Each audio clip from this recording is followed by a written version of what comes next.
So, unang katanungan para sa'yo. Ano ang katangian na hinahanap mo sa isang babae? Katangian, siyempre, yung marunong umunawa. Kasi mahirap yung tao na palaging intindihin at laging makakasagabal sa ginagawa mo. Mahirap yung ganyan. Dapat maintindihan ko ano yung ginagawa mo. Basta okay lang naman yung wala ka naman ginagawang masama. Walang pangit na ginagawa. Hindi ka nagluloko. Okay. Okay, ano pa bukod sa katangian? Sa itsura, ano ba ang gusto mo sa babae? Decente lang, kahit di naman kaganda kasi mahirap mag-expect ng palaging maganda sa maganda, bonus na lang. Oo, mahirap yun pala, lahat mo gustong makuha yung magandang katangin kasi di naman perfecto ang tao na. So, hindi ka tumitingin sa itsura? Siya naman din. Mayroon na yun kasi kung kailangan maging magandang manamit ba. Okay, so yun yung mga katangian na gusto mo. So ngayon, naniniwala ka ba sa love at first sight? Hindi. Wala yun. Hindi. Nangyari na ba ito sa'yo? Hindi. Paglapat siguro, ang crush lang pag ganun, pero yung gusto mo lang talaga, course na hindi, mahirap. Yung tipong nakita mo na siya tapos siya na yung gusto mong mapangasawa. Nangyari na sa'yo yan? Wala. Crush lang. Crush lang. Okay, sige. Marami.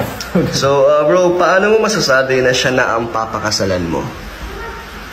Pagka kahit sa hirap or sa ups and downs na andyan siya, yun ang isa sa pinakamagandang katangian na dapat hanapin sa isang babae.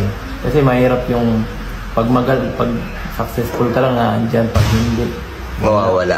Paano naman pagka nagka-problema, iiwan ka. Okay. So, gusto mo yung tipong magkasama kayo, ano man ang mangyari sa buhay niyo? Hindi talaga, kasi kagaya ng mga natutulungan natin, sobrang dami ng mga broken family. Oo nga.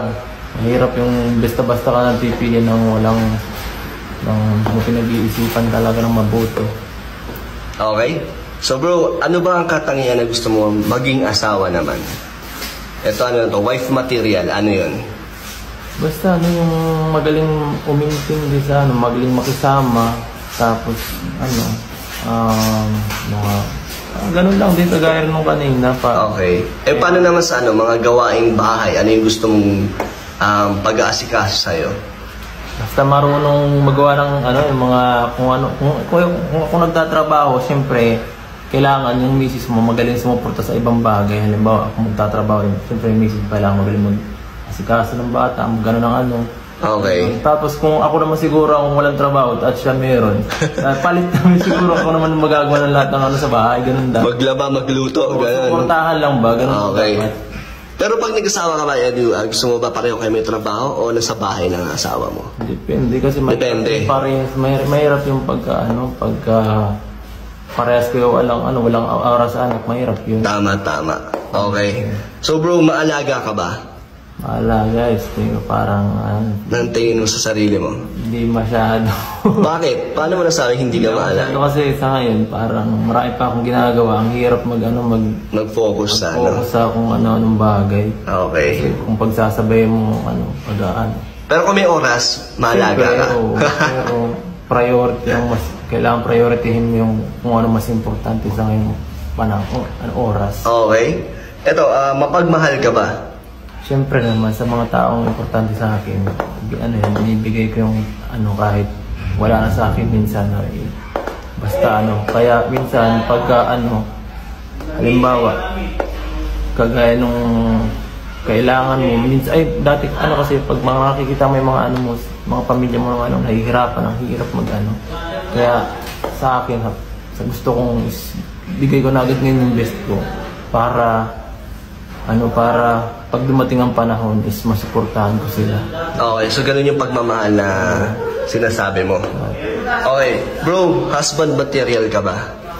Ikaw ba ang tipong pag nakita ng babae ay gusto ko na mapangasawa to? Hindi mo na magsasabi. Maraming viewers naman na nagsasabi, di ba, na kinikilig sila sa'yo. Hindi ko alam kasi mahirap pag sa video lang. Maganda kung nakikita mo in person. Tama, makikilala mo talaga. So hindi mo alam kung husband material ka? Hindi ko alam. Okay.